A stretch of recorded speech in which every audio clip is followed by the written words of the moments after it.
الحمد لله نحمده ونستعينه ونستغفره ونؤمن به ونتوكل عليه ونعوذ بالله من شرور أنفسنا ومن سيئات أعمالنا من يهده الله فلا مضل له ومن يضلله فلا هادي له ونشهد أن لا إله إلا الله وحده لا شريك له ونشهد أن سيدنا ومولانا محمدا عبده ورسوله صلى الله تعالى عليه وعلى آله وأصحابه وبارك وسلم تسليما كثيرا أما بعد فأعوذ بالله من الشيطان الرجيم بسم الله الرحمن الرحيم الذين يكنزون الذهب والفضة ولا ينفقونها في سبيل الله فبشرهم بعذاب أليم وقال الله تعالى أقيموا الصلاة وآتوا الزكاة وأقرضوا الله قرضا حسنا وما تقدموا لأنفسكم من خير وتجدوه عند الله هو خيرا وأعظم أجرا واستغفروا الله ان اللہ غفور رحیم صدق اللہ مولانا العظیم۔ معزز سامعین کرام، بزرگوں اور دوستوں، اللہ رب العزت نے ہمیں ایمان کی دولت سے سرفراز فرمایا ہے۔ اس کا تقاضا یہ ہے کہ اللہ رب العزت کا ایک اچھا بندہ، سچا پکا بندہ بنا جائے۔ اللہ رب العزت کے سچے بندے بننے کے لیے دو چیزیں ضروری ہیں۔ ایک یہ ہے کہ پروردگار عالم سے اپنا تعلق مضبوط کر لیا جائے، اور دوسرا یہ ہے کہ اللہ رب العزت کی مخلوقات کے ساتھ بھی اپنے تعلق کو جوڑ لیا جائے۔ جہاں تک پہلی بات کا تعلق ہے تو یہ نماز سے حاصل ہوتا ہے، جیسا کہ قرآن میں ہی اللہ نے ارشاد فرمایا وَاسْجُدْ وَاقْتَرِبْ، کہ سجدہ کر اور قربت کو حاصل کر لے۔ تو نماز سے انسان کا تعلق اللہ رب العزت کے ساتھ جڑ جاتا ہے، اور دوسری چیز جو ہے وہ حاصل ہوتی ہے انفاق فی سبیل اللہ سے،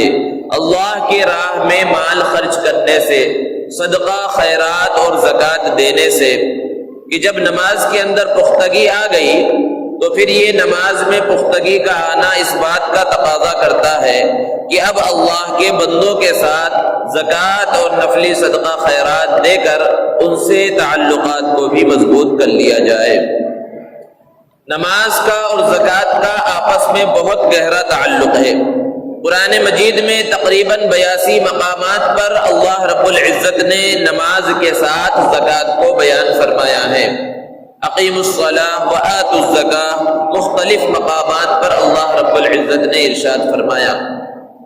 اسی طرح اللہ تبارک و تعالی نے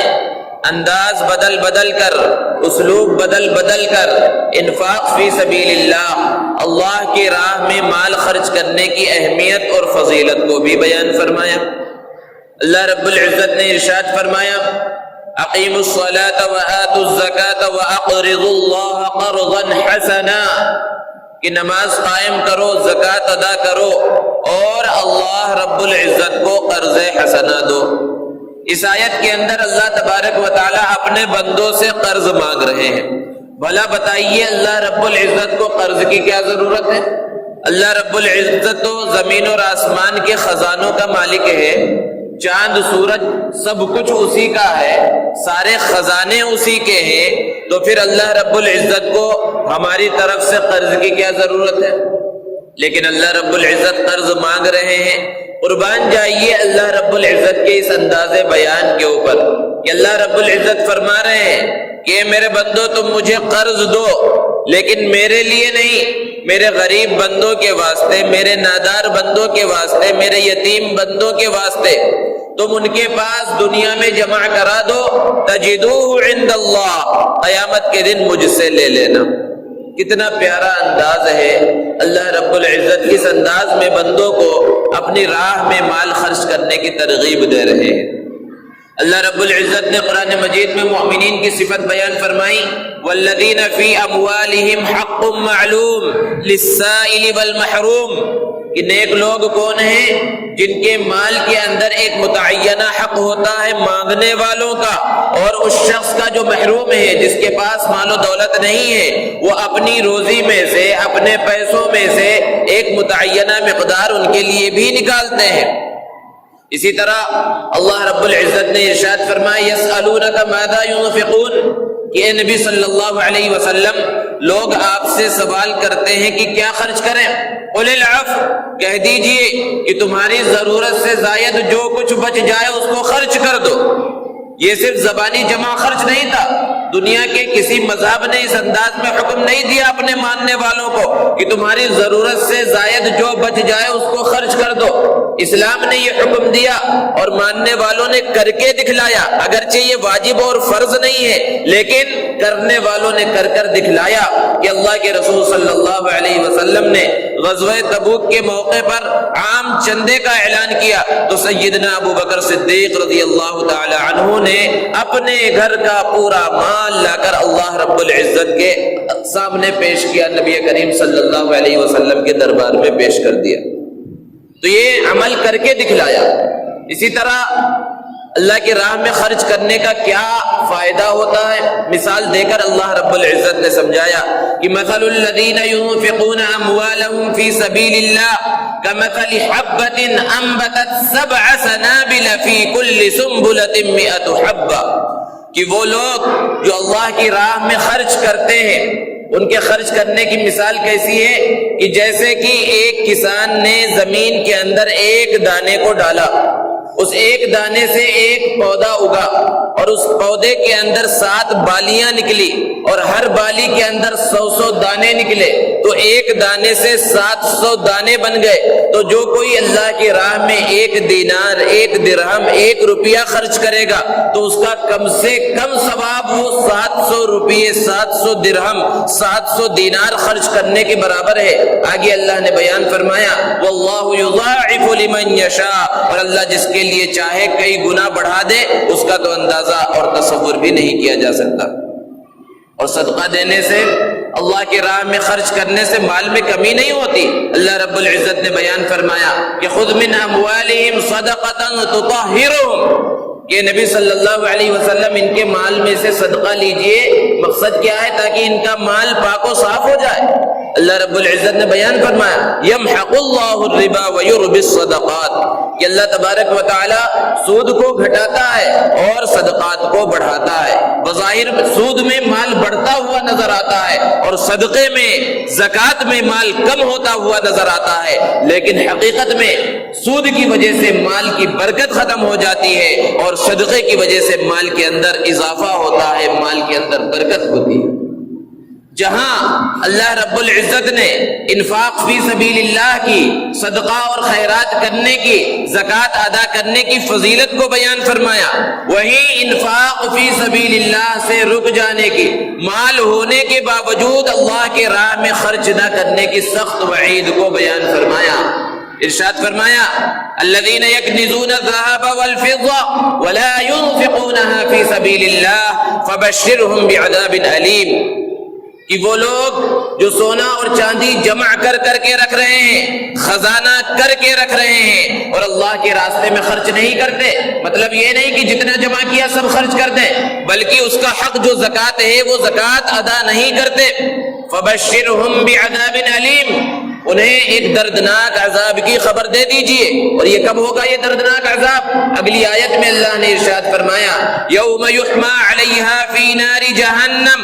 جس دن ان کے سونا چاندی کو، ان کے خزانے کو آگ میں پگھلایا جائے گا، تپایا جائے گا۔ فَتُكْوَى بِهَا جِبَاهُهُمْ وَجُنُوبُهُمْ وَظُهُورُهُمْ، پھر اسی مال کے ذریعے ان کی پیشانی کو داغا جائے گا، ان کے پہلوؤں کو داغا جائے گا، ان کی پشت کو داغا جائے گا اور کہا جائے گا هَذَا مَا كَنَزْتُمْ لِأَنفُسِكُمْ،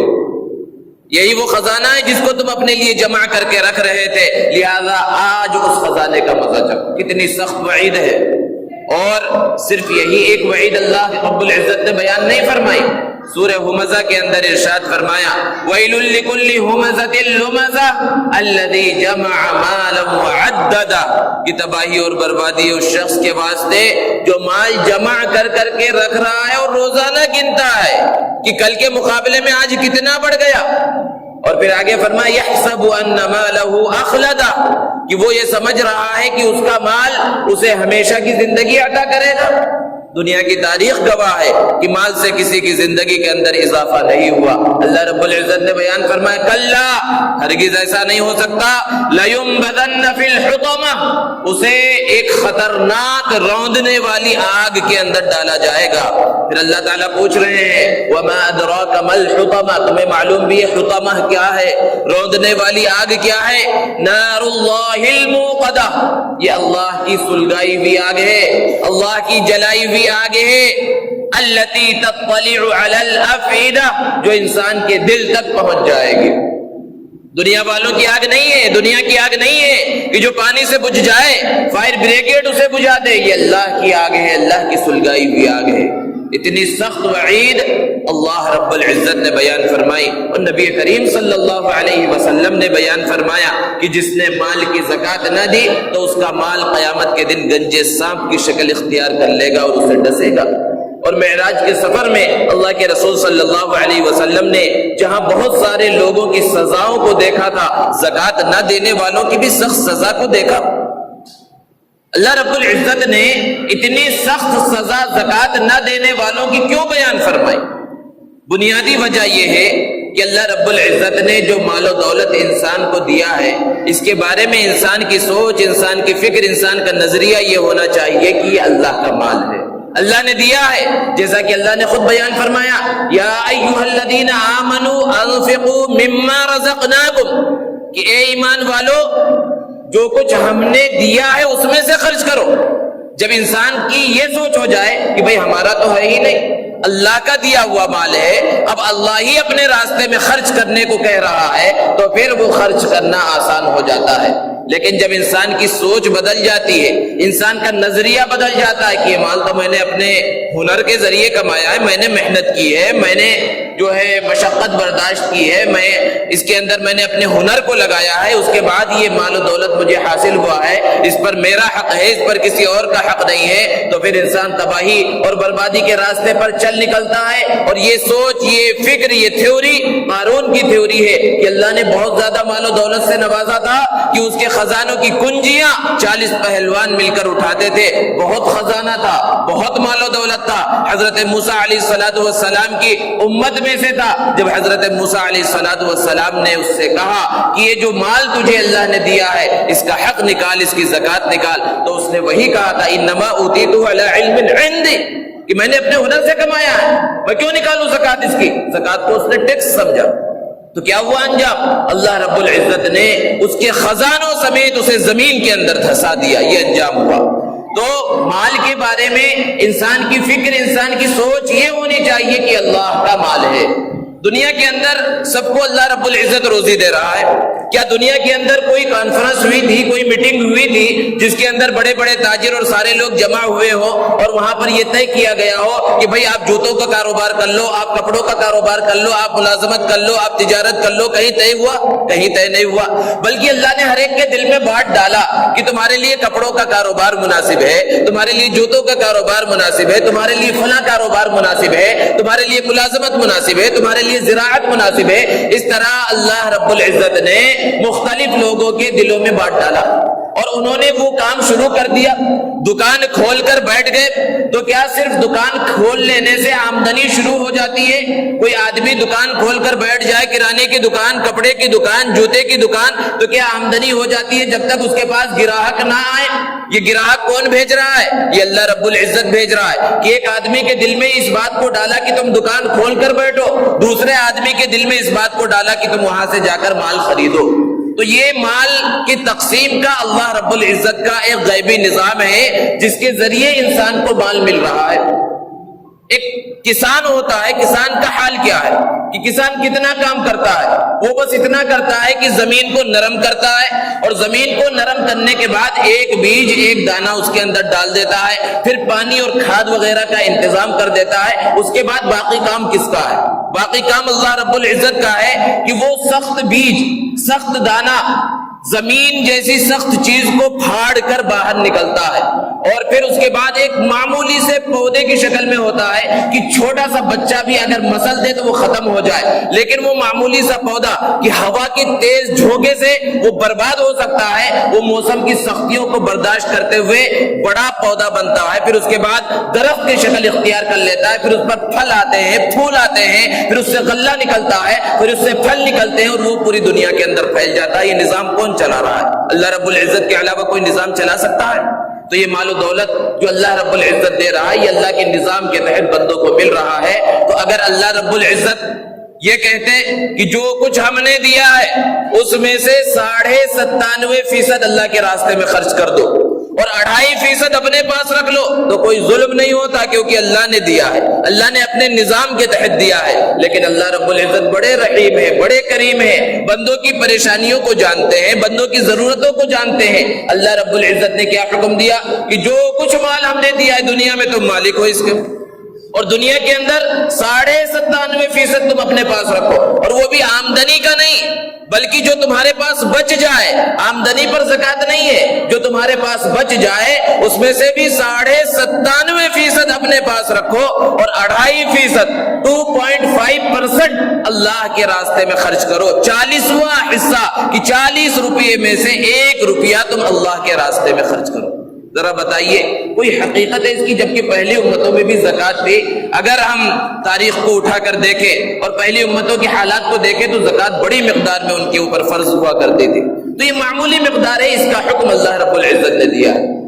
مسلمانوں میں جو مالدار ہیں ان میں سے ایک بہت بڑا طبقہ ایسا ہے جو زکوٰۃ ادا ہی نہیں کرتا، اور یہ یقینی بات ہے کیونکہ اگر سارے مالدار زکوٰۃ ادا کرے تو کوئی غریب نہ رہے، کیونکہ یہ اللہ کا بنایا ہوا نظام ہے زکوٰۃ کا۔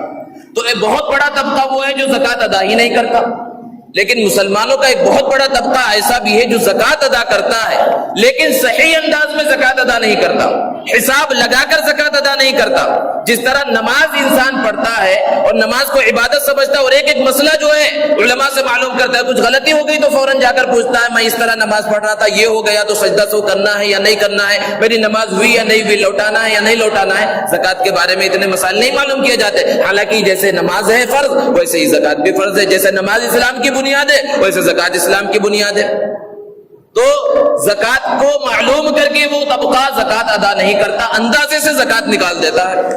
کہ کون جائے پورے اسٹاک کو چیک کرنے اور ایک ایک روپے کا ایک ایک چیز کا حساب لگانے کے واسطے۔ تو اگر اندازے سے زکوٰۃ نکالی گئی اور وہ زکوٰۃ پوری نکل گئی، جتنی نکلنی تھی اس سے یا اس سے زیادہ نکل گئی، تو اللہ رب العزت کی ذات سے امید ہے کہ اللہ تعالیٰ اسے قبول فرما لیں گے۔ لیکن اندازے سے زکوٰۃ نکالی گئی، اپنے پورے مال و دولت کا حساب نہیں کیا گیا، پورے اسٹاک کو چیک نہیں کیا گیا، اندازے سے زکوٰۃ نکال دی گئی اور جتنی زکوٰۃ نکلنی چاہیے تھی اس سے 1 روپیہ کم نکلی، 1 روپیہ اپنے مال کے اندر باقی رہ گیا، تو یہی 1 روپیہ پورے مال و دولت کی تباہی اور بربادی کا سبب بن سکتا ہے۔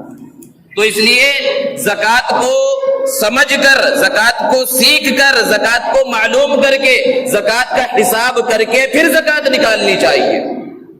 اور زکوٰۃ ایک ایسا فرض ہے جس کو اللہ رب العزت نے ہر ایک پر فرض نہیں فرمایا ہے، بلکہ اللہ تبارک و تعالیٰ نے ایک نصاب مقرر فرمایا ہے کہ جو اس نصاب کا مالک ہوگا اس پر زکوٰۃ فرض ہوگی، اور جو اس نصاب کا مالک نہیں ہوگا اس پر زکوٰۃ فرض نہیں ہوگی۔ اور نصاب کیا ہے کہ اگر کسی شخص کے پاس 52.5 تولہ چاندی کی بقدر مالیت ہے، وہ مالیت نقد روپے پیسوں کی شکل میں ہو یا پھر سونے چاندی اور زیورات کی شکل کے اندر ہو یا مال تجارت کی شکل میں ہو، اور اس پر سال گزر چکا ہو، تو اس شخص کے اوپر زکوٰۃ فرض ہوتی ہے۔